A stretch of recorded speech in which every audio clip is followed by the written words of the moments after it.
Without further ado, what's our first question? What we jumping into?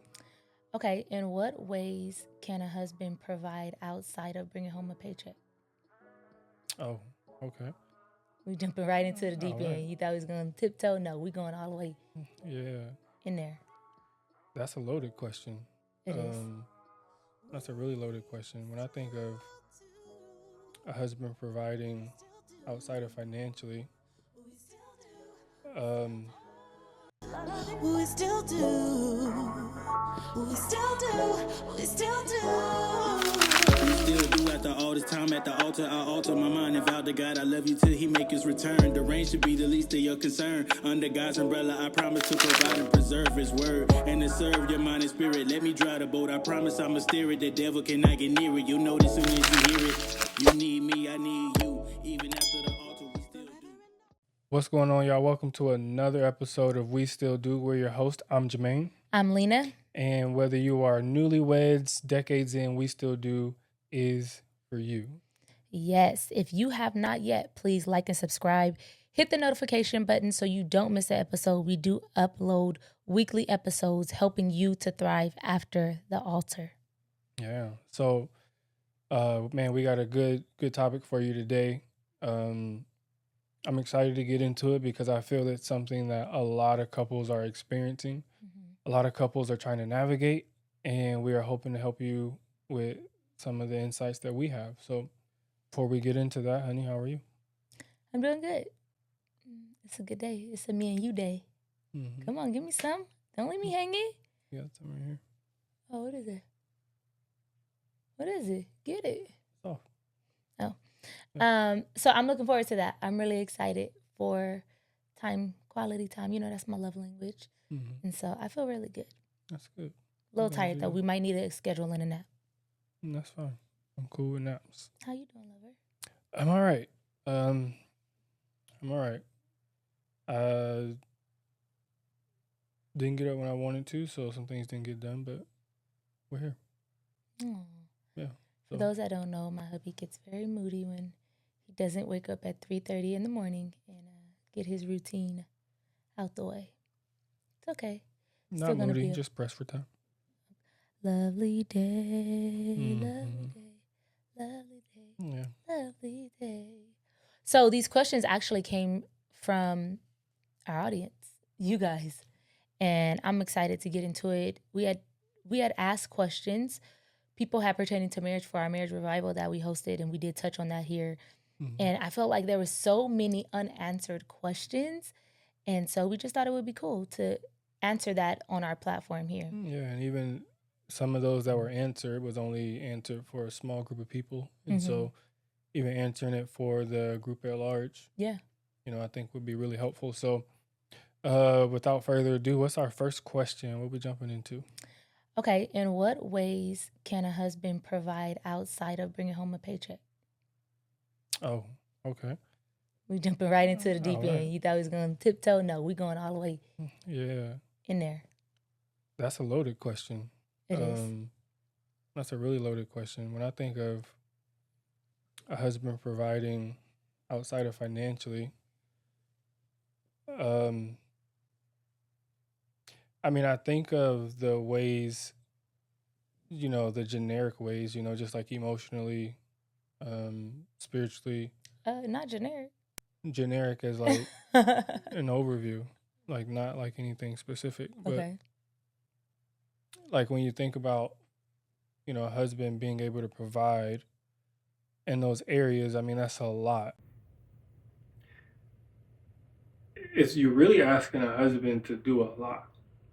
Think about it.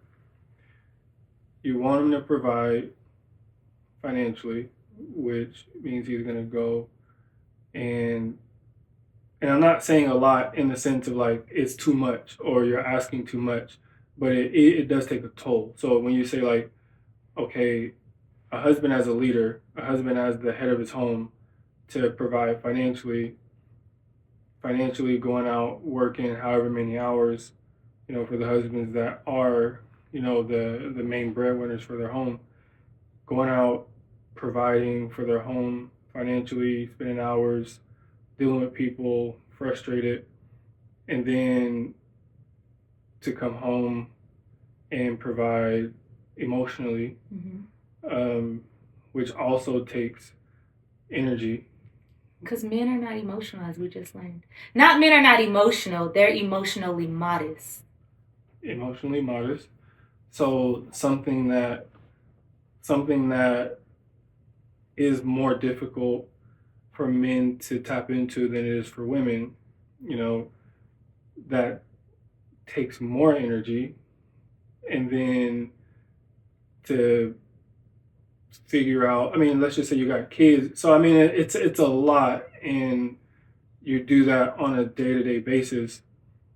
So, and understandably so, the role of a man is to be able to bear that leadership mantle in a sense, but it is a lot. And so I think instead of just saying like, oh, I want you to provide in these areas, it's necessary to have a conversation on what can move the needle. What I mean by that is like, okay, when you say like, man, like, yeah, you're a good financial provider, but like I need you to do more. I need you to be emotionally available. Like, what does emotionally available look like? So if you tell me like, honey, like, yeah, like it's good that you're a therapist and you're seeing clients, and you have more clients, you're taking on more clients, not only because you love what you do, but because you need to provide financially. I also need you to have I need to debrief with you at night. My day's been a lot, and so just that small debrief or that small conversation is enough for me to feel like we're still connecting, but also me releasing a little pressure. You know what I'm saying? Like it's more specific than just saying like I need you to be more emotional.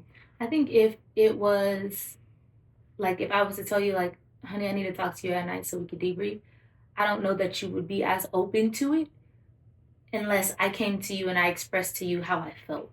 I feel like we are disconnected because you're working, you come home, and we have this routine of life happening that we're caught up in. And I feel like there's no time for us. And I really miss us. And I want to feel connected to us. Can we commit to once a week having a 10-minute debrief? So that way we keep up with what's going on in each other's world. Like it could be, I think the way that you approach the conversation like matters, right? And what you say and making it about how you feel versus demanding one more thing for you to do, because you already expressed that there is this pressure, that there's a lot on you. And so I think maybe the way we go about it, I also was thinking, because you said instead of saying like, I need more from you emotionally, that can look different in every relationship to what it is that you're needing from your spouse. Because there are several ways that a man should provide in terms of emotionally, spiritually, mentally, right? Affirming and encouraging, supporting.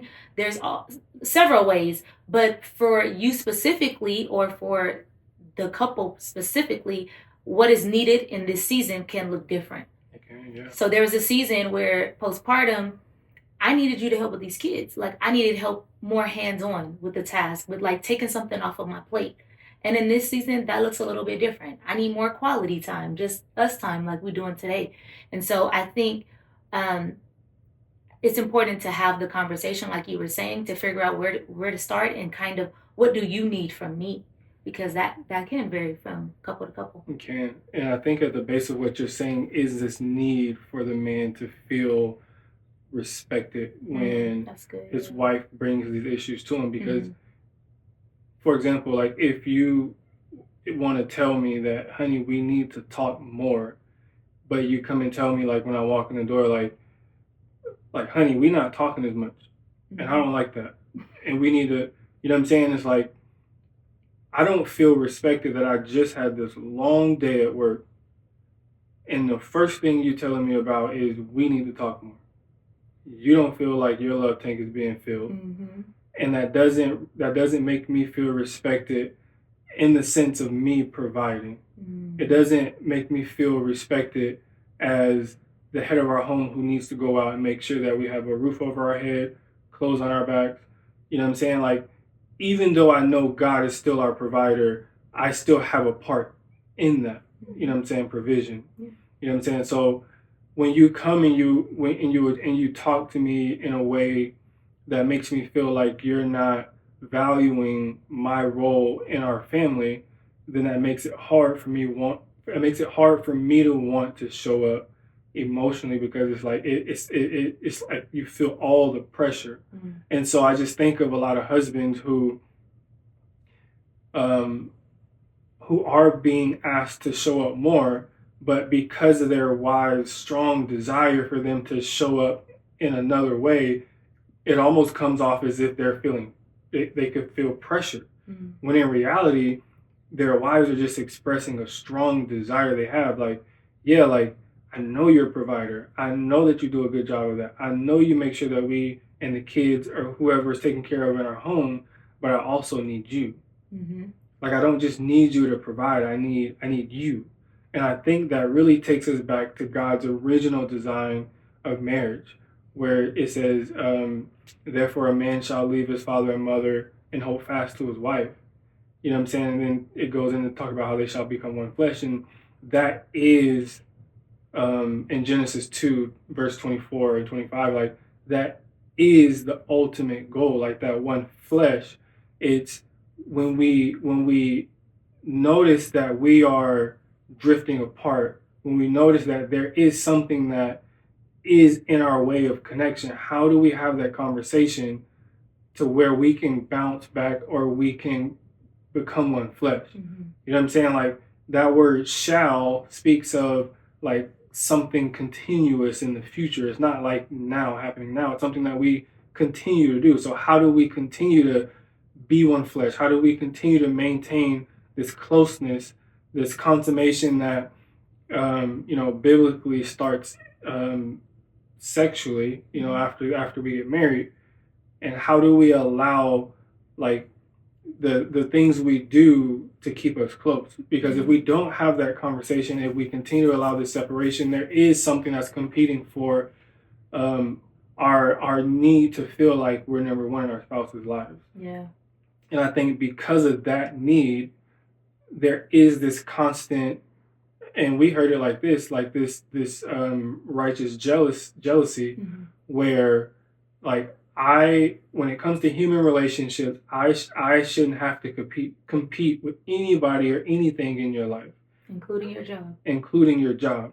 And yes, you provide, but if the job is the only means by which you are a provider, then that means that you're only providing part of you. You're giving me the provider you.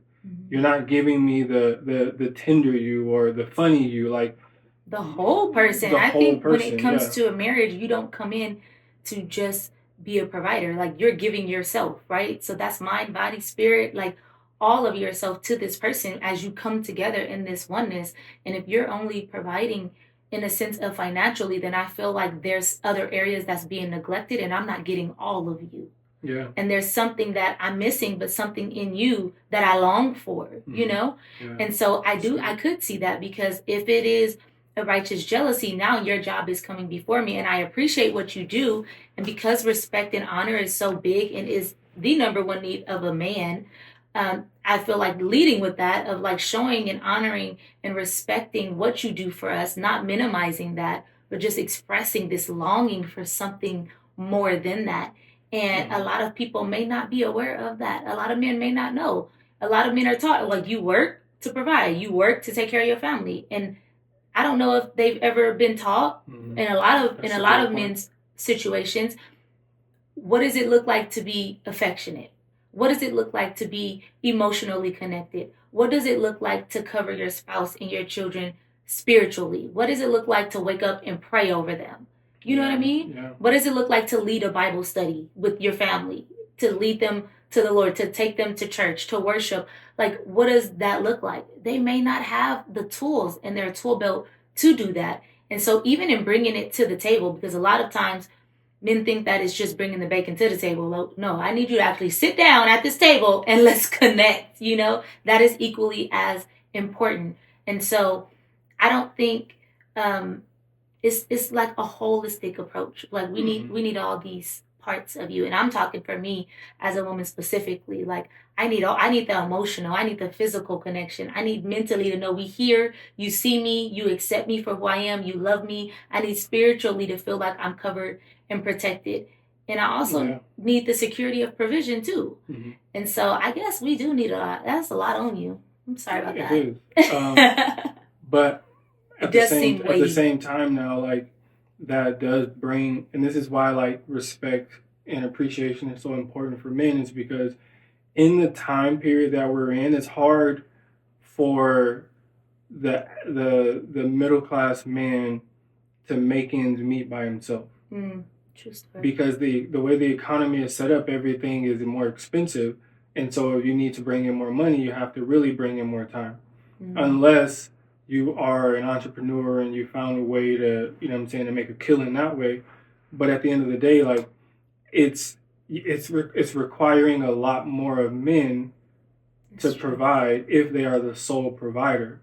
And so when you talk about, and I would even argue, like, because you said, like, the financial provision is just as important. I would even argue that the emotional aspect is more important than that.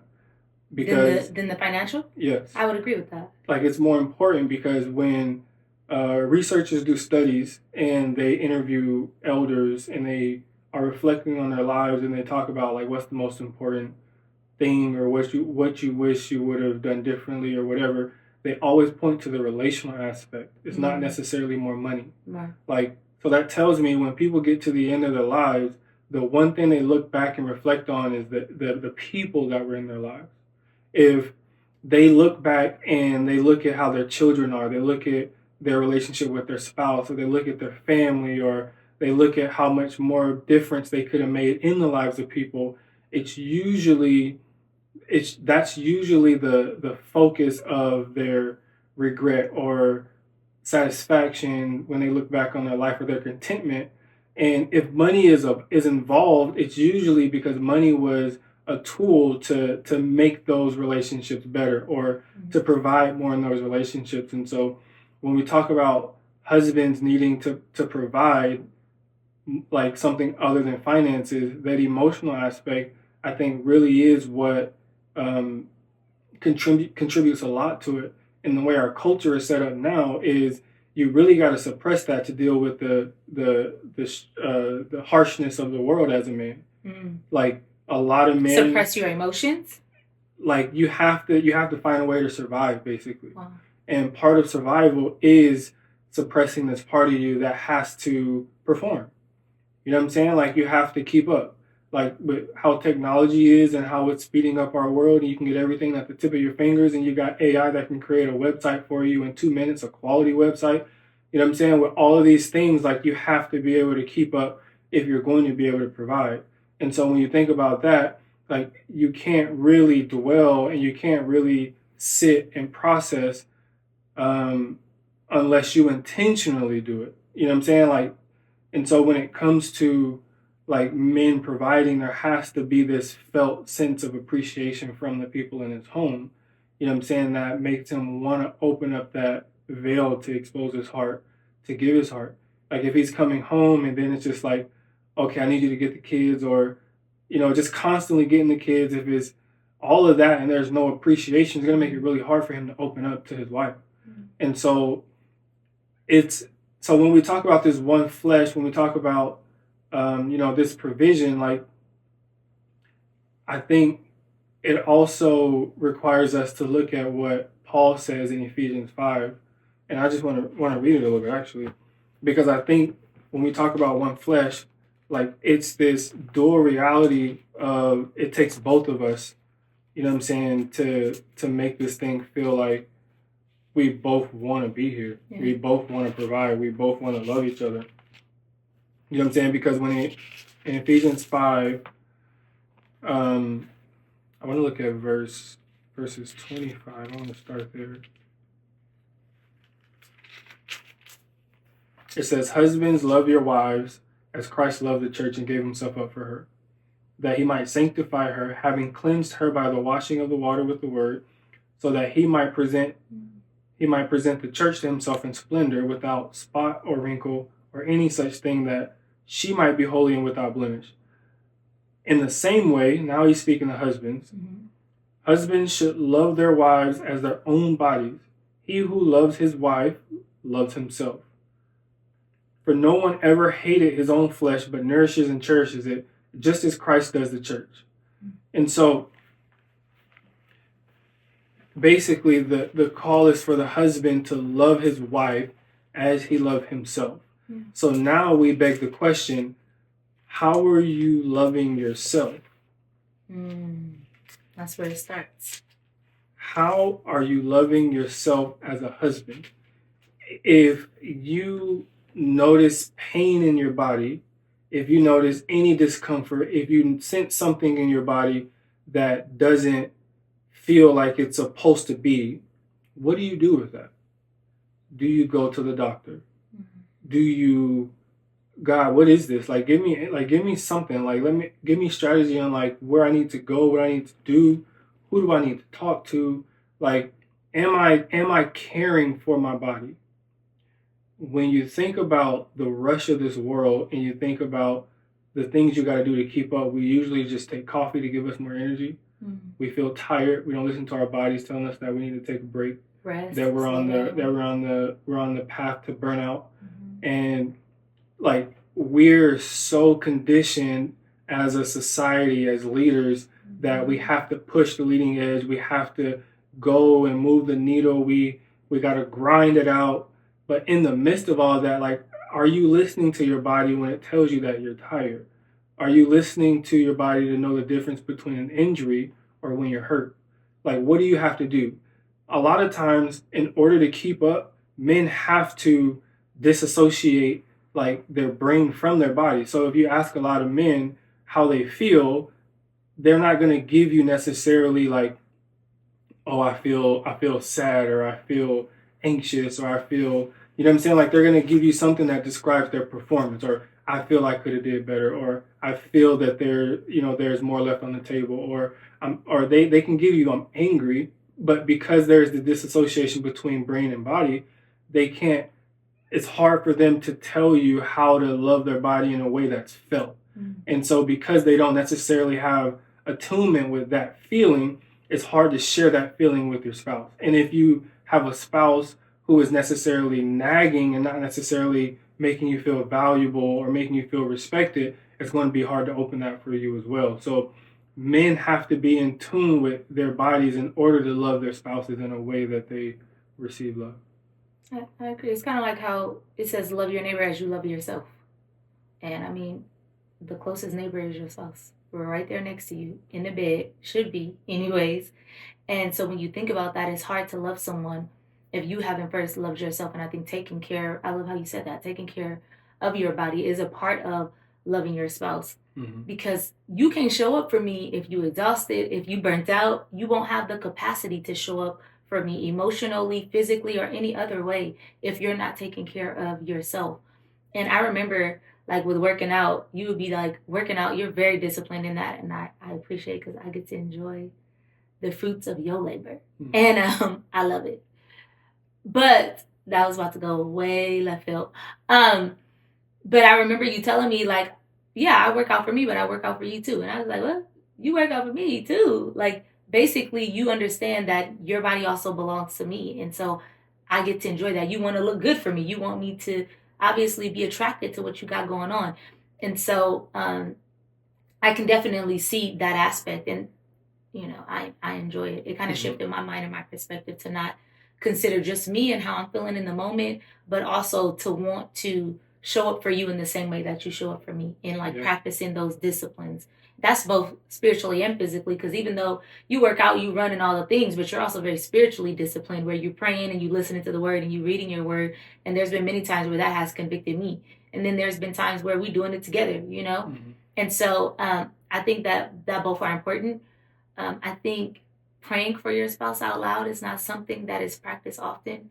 And I remember we talked about the statistics of what that looks like, where actually couples who pray together every day is like less than 1% chance of divorce, whether you're Christian or not. And it just says a lot about how far prayer can go. And so for somebody who's a spouse, a husband who wants to provide, what does that look like? Let's say because the economy is crazy and they do gotta work a ton and it's crazy that requires them to be out of the house a lot. What does that look like with how they could still show up emotionally? Like, can you give practical examples? What does that look like to emotionally show up for your wife? I don't even know how to do that. I know it starts with the conversation and asking them what they need, but can you like kind of share some practical examples of that? Yeah. So if a husband's going to provide other than financially in how he has to work, he has to be very intentional with how he spends his time.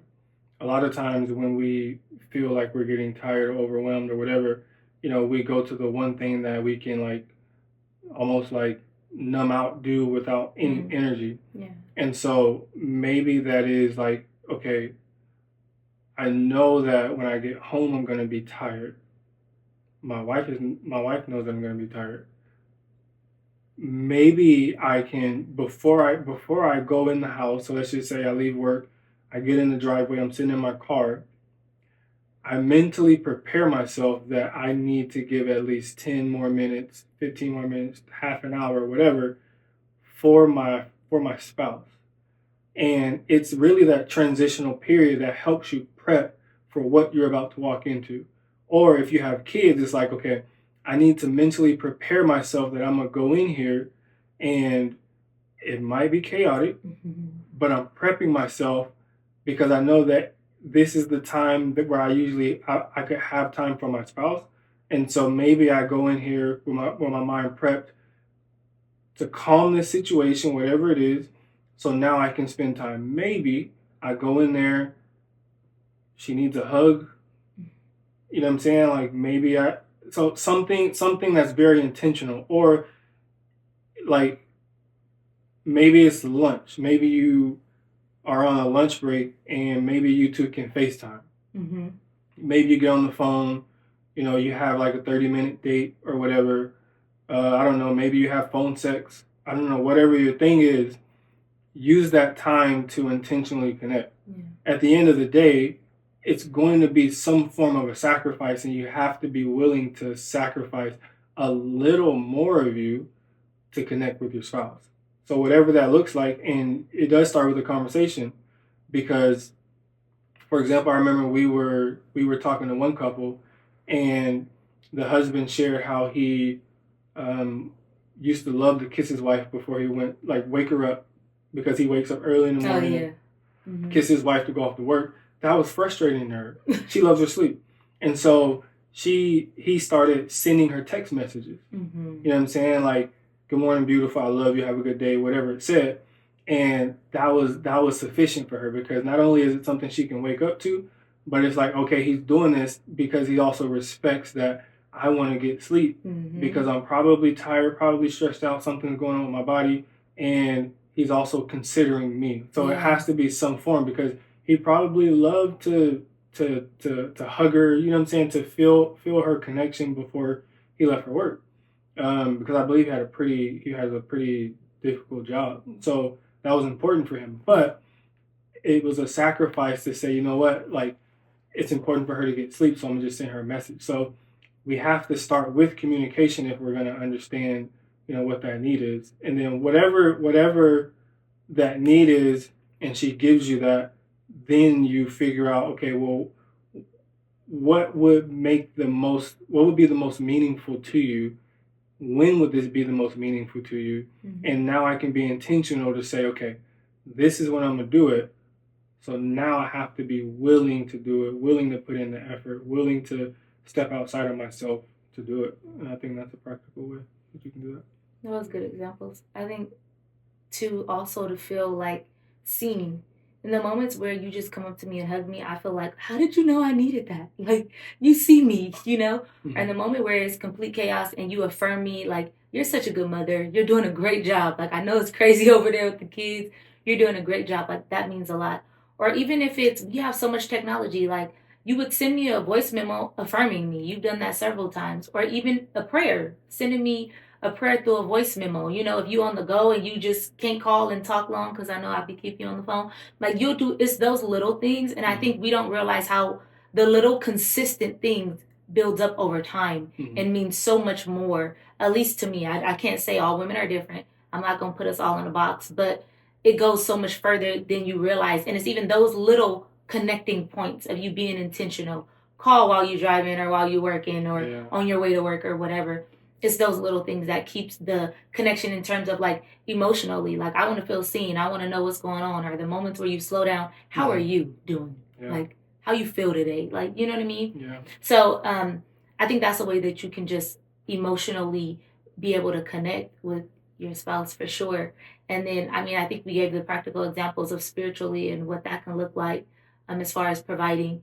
And then affirming and encouraging. That goes so far. Like, tell your wife she's beautiful. Tell her you see her and she's doing a good job. Like, I know men need the praise in terms of they feel respected and honored and affirmations, but I think women need that too. Yeah, it makes them feel loved. Huh? Yeah, I need to know, like, you see me too. Like, I'm out here. Like, we're partners in this, you know, and you see me.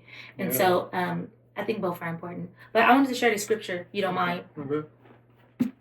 It is in Ecclesiastes 9:9. Live happily with the woman you love through all the meaningless days of life that God has given you under the sun. The wife God gives you is your reward for all your earthly toil. And in my commentary, I think it's worth reading. Considering the uncertainties of the future and the certainty of death, Solomon recommends enjoying life as God's gift. He may have been criticizing those who put off all the present pleasures in order to accumulate wealth, much like those who get caught up in today's rat race. Solomon asks, what is your wealth really worth anyway? Because the future is so uncertain, we should enjoy God's gift while we are able. Yeah. And so enjoying the gift of today, enjoying the wife of your youth, enjoying the day, the wealth, the present, the reward, taking time to slow down to enjoy that too. I feel like for men, a lot of times they get caught up in trying to work for their wife, work to provide for their wife, that they miss out on the fact of like, no, actually enjoy your wife. Not all that you can do for her, but like she just wants you to be present here with her in this moment. Yeah, that's good. Because a lot of times we do get fixated on providing than actually being present. It's like we get so focused on like, I'm doing this for you, but I'm not giving to you. Like, I'm providing for you, but I'm not giving myself to you. Yeah. I'm not giving my love to you. And so it's so hard because it makes it difficult when you have to work. Right. Like, you have to. You know, I know that, man, even just thinking about the scripture that you read, like, it's like you get so caught on just providing that you forget to connect. And like, there is this passage in I don't remember where it's, I know it's in Ecclesiastes, but basically it's this idea that like sorrow is better than joy. Don't worry about it. You gonna find it? Yeah, I want to find it. But the idea of it is like, basically like when you think about, it's almost like death has this refinement on us where 7 and 3. 7 and 3. Oh, I was in chapter 7 too. Okay. Sorrow is better than laughter, for by sadness of face the heart is made glad. The heart of the wise is in the house of the mourning, but the heart of fools is in the house of mirth. It is better for a man to hear the rebuke of the wise than hear the song of fools. So anyways, so verses 3 and 4, like when you think of sorrow and you think of like laughter, like both are good. You know what I'm saying? Like, but sorrow, it really brings the meaning of life into perspective. Like when you just partying, you know what I'm saying? When you always looking to get drunk, when you always looking to have fun, it really takes your eyes off of one day you're going to die. One day you're going to breathe your last breath. One day you're going to say your last goodbye. One day you're going to say your last thank you. One day you're going to give your last hug. One day you're going to have your last sex. And when you realize that, man, like actually 70 years is not a long time. 100 years really is not a long time. And to think that you get closer to that every day, it really puts it into perspective. Okay, well, why am I here? Yeah. Okay, I'm married. What is my purpose in my marriage? How should I love my spouse? Like, really, every day you should think of like, okay, I don't want to fight. Like, how do we become one flesh? How do we spend our last moments together in a way that we will remember and we will look back on and we'll say, man, like, he loved me. I loved her. She made me feel special. Like, we really made an impact on this earth. Like, all of that stuff, like, it really helps us see, like, man, life is just more than providing financially. Like, how else can I wash or cleanse her with the word? Like, how can I present her to Christ without spot or blemish? You know what I'm saying? Like, how can I do that? It has to be bigger than finances. Oh, for sure. Like, if we're going to make our spouse, if we're going to help our spouse on this spiritual journey, we have to be a part of that. Like, we have to be available to pray. We have to have them hear our voices when we pray for them or when we're affirming them. Like, it can't just be like, okay, like I'm providing financially and they don't know anything else. You know what I'm saying? Like, they know that, like, financially, like, we're going to be good, but nothing else. Is just like there's a void. You know what I'm saying? It's like there's this space between, like, I know I'm provided for, but I don't feel connected to. Like, and we have to, as men, bridge that gap. Yeah. We have to do that difficult work of not just being spiritual provider or financial providers, but also a spiritual covering. You know what I'm saying? There's been several times where you've come to me and you're like, honey, like, I don't know what's going on in my mind. Like, I just feel way off. Like, can you pray for me? And I have a choice then. Like, can I pray for you next? Can I pray for you then? Or do I not? Like, what happens when I do? What happens when I don't? Yeah. You know what I'm saying? Like, if I pray for you, something lifts off you. Yes. You feel covered. You feel loved. If I don't, it's like, dang, like, I don't feel protected. I don't feel covered. I don't feel loved in that moment. And then it's like, dang, like, he couldn't even just pray for me. Or if it's like, honey, I need you emotionally. Like, I just need you to tell me, like, you care for me or that you're proud of me. And it's like, if I don't versus when I do, like, what's the cost and benefit? You know what I'm saying? It's like, even you can take it down to a practical level. You know what I'm saying? Like, what's the cost? What's the benefit of me saying, like, honey, like, I appreciate you. I'm proud of you. You clean the house. You also working super hard with the kids. You're helping out with school stuff and you're doing your own business, whatever it is. Versus, like, not hearing anything is like, which one, you know what I'm saying? It's like, even down to a practical level on that sense. So saying all that, say, understanding the reason why, like, we're married, like, it's bigger than just coming together, being happy, having sex, and just going about our way. Like, when we do experience, like, this sorrow that Ecclesiastes 7 is talking about, like, this deep feeling of pain, of lowness, it brings you to the reality, like, man, there's something about this life that is just bigger than all the ups. Like, how can we get the most out of this life than just happy? Yeah. You know what I'm saying? Yeah. So, anyways, I digress. Marriage is not about happiness, it's about holiness. And so how can you wash her with the word and set her apart for the holiness of God, and understanding the purpose for which God brought you two together is so much bigger than that. And I think I was listening to Philip Anthony, and he was talking about we're so tethered to the things of this world that we just think this is it, you know, and we're working so much for what's here, but what about for the eternal rewards of what we really have to look forward to? And then understanding that your wife is a gift, like, then treat it as such. You know, what would you do with this gift? You know, you're just gonna rain money on the box? Like, that's not gonna be enough. You have to open this gift. You have to get to know this gift. You have to see this gift, love this gift. You know what I mean? Sometimes carry her spiritually in prayer, sometimes cover her. And I think all of that is important. And I just wanted to say, for the man who maybe doesn't know what does that look like, or how can I do more than provide, I just want to speak to you that you have what it takes, that all the men all that you are as a man is what your wife needs. You can do it because Christ is within you. You have the Holy Spirit that empowers you to be the man of God that you are called to be.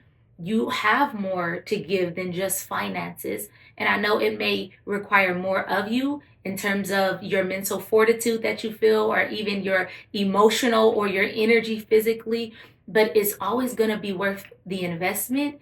Take time to slow down and enjoy today, and ask yourself how you can be more present today. And regardless of if you were shown that or even given the tools to be able to do that, you can build your own blueprint by leaning on the Holy Spirit for wisdom and direction and clarity. Even in prayer, the Holy Spirit can drop things in your spirit of like, tell your wife she's beautiful today, and it be exactly what she needs. And so don't let what you feel you don't have or feel inadequate, don't let the enemy lie to you, because you can be the husband that you are called to be. You have a spiritual covering, and your wife needs you. She needs you and needs that in you.